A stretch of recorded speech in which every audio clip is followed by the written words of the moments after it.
to subject that to its own authorization. That is what we did with Iraq. It's what we did in the wake of September 11th, and I think that's what we ought to do now. Let me talk a bit about the threat of ISIS. Ernie asked me to talk about it. It is a very, very complex and very, very dangerous threat. And I think the plan that the President outlined the other night is a good plan, but I will make a couple of observations. The first is that I think he is correct to recognize the threat. It clearly is a threat to the stability of the Middle East, a region that is already remarkably unstable. It is not yet a threat to the homeland, but there is a concern that it could metastasize in such a way that it could become a threat to the homeland. And one of the concerns is the number of U.S. citizens who have left our country to go to join up with ISIS. It is believed that there have been some number, up to 100, that have done that. It is also believed that some 40 of those who left this country to join up with ISIS have now returned to our country. Those 40 are under FBI attention and surveillance, so they are known and they are being tracked by the FBI.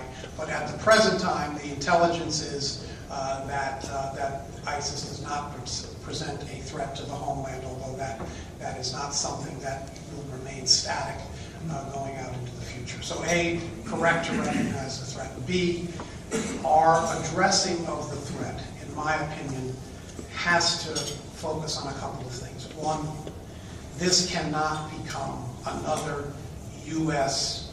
versus the Arab or Muslim world conflict. This is more of a political conflict in the Arab world than it is a sectarian conflict. ISIS is a Sunni group, but the vast majority of their victims are in fact fellow Muslims, and in fact some number, significant number, are fellow Sunnis. So this is a political struggle as opposed to a sectarian struggle. The second thing I would say is that it cannot become a U.S. versus the Arab world. It can't become a U.S. versus the Arab world struggle. It also cannot become a Sunni versus Shia struggle. Iraq, as you know, is a Shia country. Syria is a Shia country.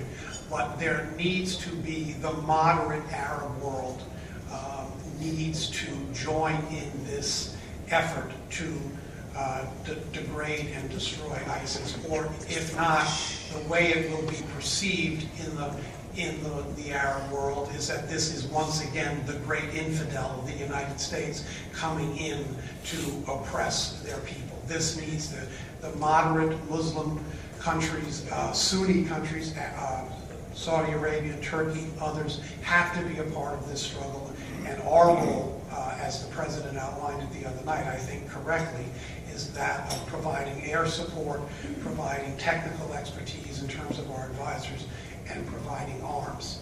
The air strikes can be effective in terms of degrading ISIS, but the real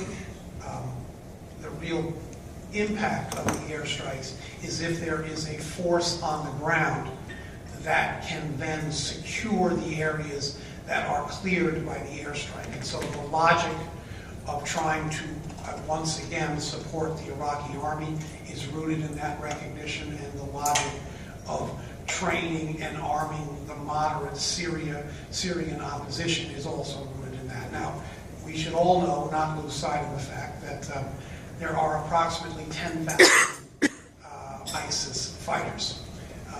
We have spent approximately $30 billion training and equipping a multi-100,000 Iraqi army. They need to stand up.